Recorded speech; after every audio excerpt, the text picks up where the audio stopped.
ndaumhenda zvangu muspam onzwa uri munewspaper remapenzi ritaura kuti he's going to be extradited watu utoshauta chiko chine chimwanyadziitika ndoda kutengesa newspaper nemabig names iri zita haridzime hazviite muchinjiko wandofamba nawo ubvume izvozvo musanyeberana.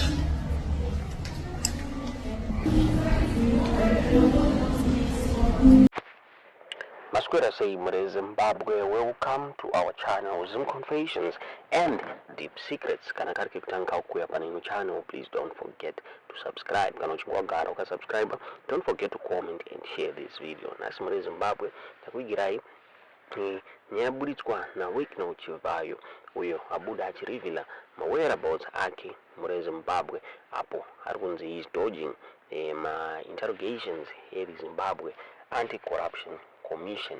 Flamboyant businessman Wicknell Chivayo abuda achitaura achiti he is in Zimbabwe. Zimbabwe uchinzana kubuda kunze kwenyika.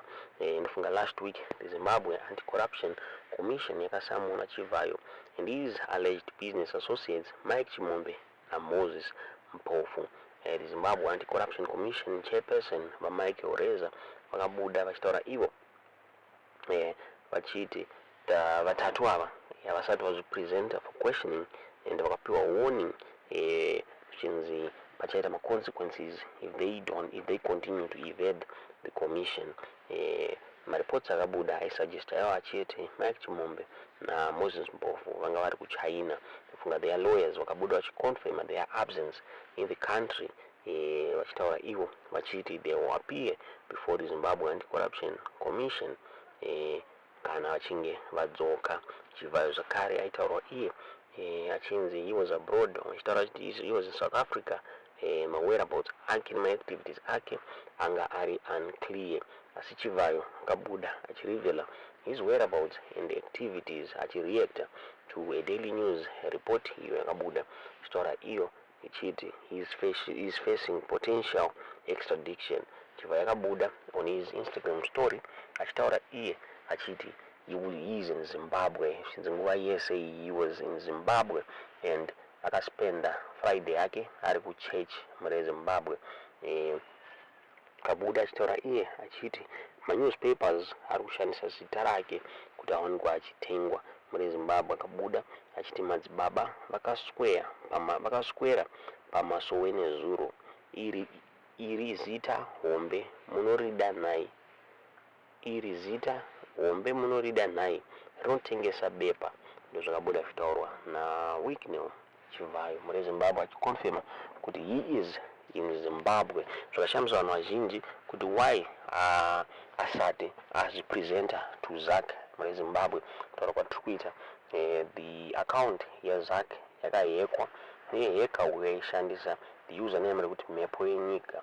Akabuda achitaura achiti the senior ZACC akabuda achiclaima achiti he is a senior ZACC employee and he has taken control of the ZACC X account. Akabuda achitaura achiti the Zimbabwe Anti-Corruption Body iri reluctant to arrest Chivhayo. Kabuda achitaura achiti I can no longer stay silent while our nation is destroyed by corruption at the highest level. Instead of arresting and charging Chivhayo for his serious crimes, we are pressured to focus on distractions kuitiswa zvembudzi #zvembudzi while we have evidence to nail the true kingpin. Ndozvakabuda zvitauro paris act yendo muri Zimbabwe. Zvashamisa vanhu vazhinji, vamwe vachitaura vachiti zvishwa ZACC is a toothless bulldog. Vamwe vachitaura vachiti Chivhayo is not going to be arrested nekuda kwekuinvesta kwaakaita muna president Emerson Mnangagwa. Zvinhu zvakatengera zvakare mabig fish mota muri Zimbabwe achivabribe zvakare zvikanzi this issue iri kuinvolva vakuru venyika zvichidimwa ministers arimo mumadeals aitwa naWicknell Chivayo.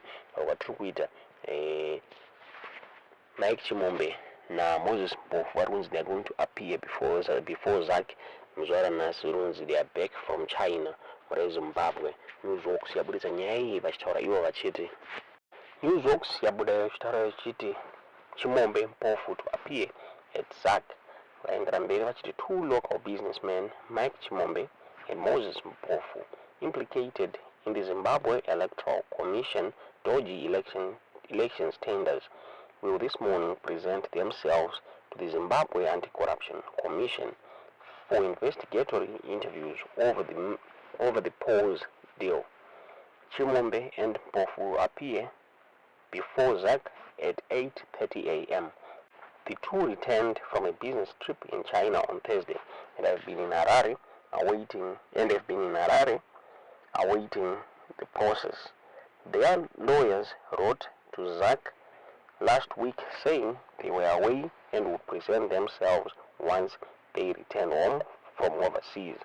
Zimbabwe Electoral Commission has said it is investigating Chimombe, Mpofu, and their partner Wicknell Chivayo over the corrupt $40 million US polls tender scandal, which involves ZACC chairperson Priscilla Chigumba, Central Intelligence Organization Director General Isaac Moyo, and Chief Secretary to the Cabinet Martin Rushwaya. Gold Baron Pedisai Scott Sakupwanya is also involved. The Zimbabwe Anti-Corruption Chair, Mike Oreza, says they have already gathered compelling evidence and is vowed to get to the bottom of the critical matter without fear or favor, citing that President Emerson Mnangagwa has said in public and to him personally that there will be no sacred cows in tackling corruption.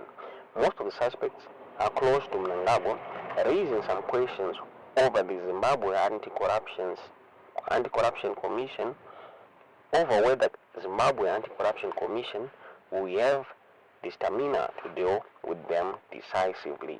Those are Buddha's Tauro. The Newsworks Tower on this issue. Varuma vachitaura ivo vachiti ZACC yakamirira kuonekwa kuti chadhila sei neris matter. MareZimbabwe tisingazivi kuti munoona sei nyaya iyi. Tiudzewo zvamuri kufunga pamusoro penyaya iyi mucomment section, kuti Chivhayo nevamwe vake vachasungwa here kana kuti nekuda kwemalinks avo naPresident Emerson Mnangagwa nyaya iyi ichangotsikwa. Tiudzewo zvamuri kufunga pamusoro penyaya iyi mucomment section. Ndaumhenda zvangu muspam wonzwa uri munewspaper remapenzi ritaura kuti he's going to be extradited. Watu utoshaya kuti chiko chine chimwanyadziitika. Unoda kutengesa newspaper nemabig names, iri zita haridzime, hazviite. Muchinjikwa wandofamba nawo ubvume izvozvo, musanyeberana.